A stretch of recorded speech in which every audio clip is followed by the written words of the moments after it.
బహుశా ఈరోజు ప్రారంభమయ్యి 29వ తారీఖు వరకు తెలుగుదేశం పార్టీ మహానాడు జరుపుకుంటున్నామని తెలుగుదేశం పార్టీ శ్రేణులు మాట్లాడుకుంటూ ఉంటే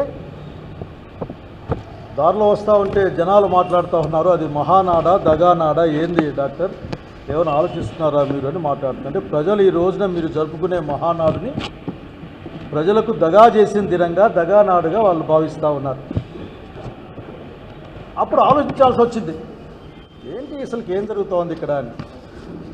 నిజంగానే నేను తెలుగుదేశం పార్టీలో ఉన్న నిజంగా ఆలోచించే వాళ్ళని, అట్లాగే మంచి వాళ్ళని కూడా అడుగుతూ ఉన్నా. ఒకసారి టీడీపీ పార్టీ ఆవిర్భావాన్ని మీరు గుర్తు తెచ్చుకోండి. స్వర్గీయ నందమూరి తారక రామారావు గారు పార్టీ పెట్టి అధికారంలోకి వచ్చాడు.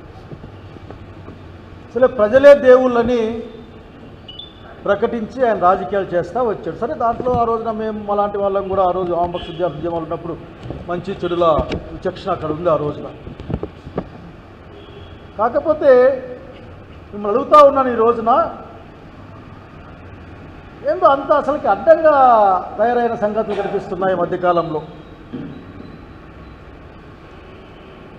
వీరు బహుశా ప్రారంభం రోజున చంద్రబాబు నాయుడు గారు ప్రస్తుత పార్టీ అధ్యక్షులు, రేపేమో నాకు తెలియదు కానీ ఈ రోజుకైతే ప్రస్తుత పార్టీ అధ్యక్షులు స్వర్గీయ నందమూరి తారక రామారావు గారి విగ్రహానికి దండేస్తారు. అసలు నాకు ఆశ్చర్యం వేస్తుంది, బాధ వేస్తుంది. ఎవరైతే రామారావుని అధికారంలోంచి లాగి కింద పడేసి వైస్రాయి హోటల్ దగ్గర పోతే చెప్పులు వేసి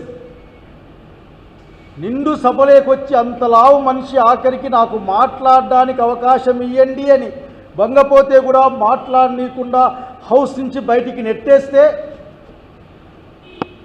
ఎవరు దానికి కారణమో ఆ చంద్రబాబు నాయుడు గారు ఈరోజు తెలుగుదేశం పార్టీ నాయకుడిని నేనే దీన్ని కష్టపడి తయారు చేశాను, నేను అధ్యక్షుడిని ప్రకటించుకుంటా ఉంటే మీ మనసుల్లో ఎక్కడ కూడా మీకు ఒక నేరపూరిత భావం కనపడదని అడుగుతూ ఉన్నా మిమ్మల్ని. ఎంత ద్రోహం అది! తన మీదే పోటీ చేస్తానని చెప్పిన మనిషి తన అల్లుడు చంద్రబాబు నాయుడు గారిని చేరదీస్తే తన సీటును లాగి పక్కకు పడేసి రోడ్డు మీద పడేసి మానసిక క్షోభతో నందమూరి తారక రామారావు గారు తమ ప్రాణాలను కోల్పోయిన సంగతి అందరికీ తెలుసు. మీరు కన్వీనియంట్గా మర్చిపోయే ప్రయత్నం చేస్తూ ఉన్నారు. ఈ రోజున బహుశా మహానాడు అనే పేరు జరగబోయే ఈ రోజున రామారావు గారికి దగ, ప్రజలకు దగ, ఆయన ఆత్మ క్షోభిస్తూ ఉంటుంది. నా గురించి అట్లా ఆలోచిస్తూ ఉంటే who is the owner of, లేకపోతే who is the owner of this party, దీన్ని వారసుడు ఎవడు, అది వారసుడు ఎవడు, ఈ మధ్య ఒక సినిమా కూడా వచ్చింది, వారసుడు ఎవడు? అసలు వారసుడేమో దిబిడని తిరుక్కుంటా ఉన్నాడు, ఇంకొకరేమో భారతీయ జనతా పార్టీపై పాపం అక్కడ ఉంచరో ఎప్పుడు పీకేస్తారో తెలియని అధ్యక్ష స్థానంలో అక్కడ ఇంకొక కూతురు. అట్లాగే రెండో మ్యారేజ్ చేసుకున్న, అఫిషియల్గా మ్యారేజ్ చేసుకున్నారు కాబట్టి ఆ పెద్ద ఆమె ఎక్కడ పాపం ఆమె బాధలు ఆమెవి. చివరికి జూనియర్ ఎన్టీఆర్ ఏం ఆఖరికి అవునా కాదా అని గొడవల్లో మళ్ళీ వాళ్ళే గొడవలు పెట్టి వాళ్ళు అసలుకి ఎవరు వారసులు? వాస్తవానికైతే నేను చెప్పిన ఈ మూడు పేర్లే కదా, నందమూరి బాలకృష్ణ గారి దగ్గర నుండి జూనియర్ ఎన్టీఆర్ వరకు కదా ఏమన్నా వారసత్వాన్ని క్లెయిమ్ చేయగలిగింది. మీరు ఆలోచించరా? కొత్త పద్ధతులు వస్తూ ఉన్నాయి.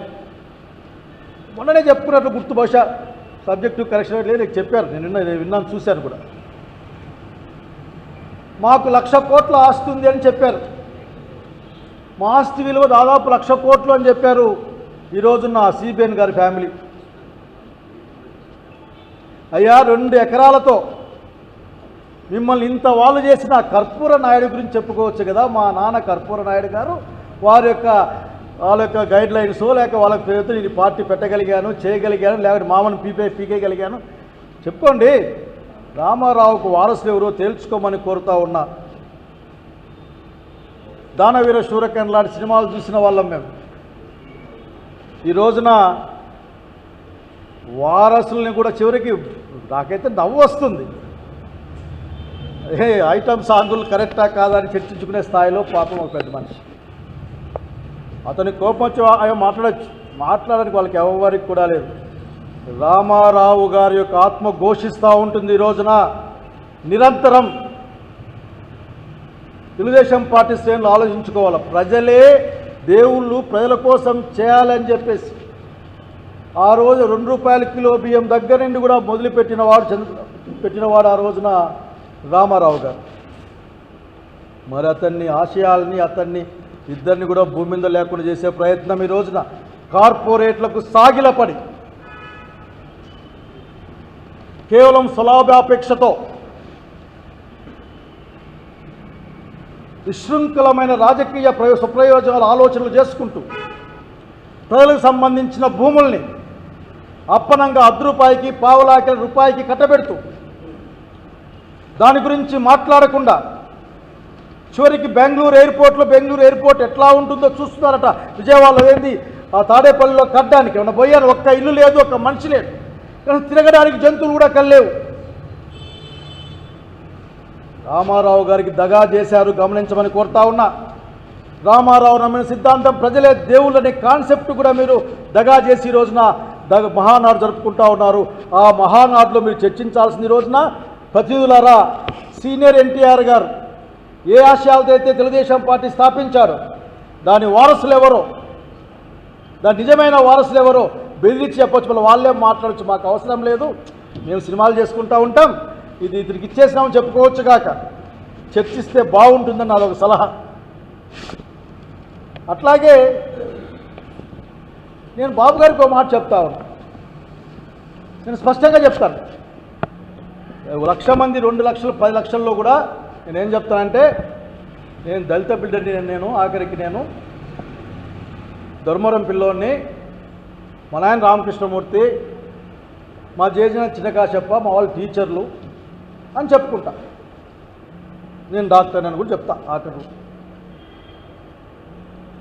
చెప్పుకోమని కోరుతా ఉన్నా. మీ యొక్క సాధన ఏందో, అసలుకి మీ గొప్పతనం ఏందో. పాపం మీ నాన్నగారు ఆత్మ బాధపడతా ఉంటుంది, మీ అమ్మగారు కూడా, కనుక ఇద్దరి పేర్లు చెప్పుకోమని కోరుతా ఉన్నా నేను. ఆ తర్వాత మీరు భవిష్యత్తులో ఒక ఆయన మాట్లాడుతూ నాతో ఒక నాయకుడు వాళ్ళ నాయకుడు మాట్లాడుతూ ఆ వారసులు కాదే, అల్లుళ్ళు వారసులుగా కొడుకులు లేకుంటే ఉంటుందని నేను అనుకుంటా ఉంటాను.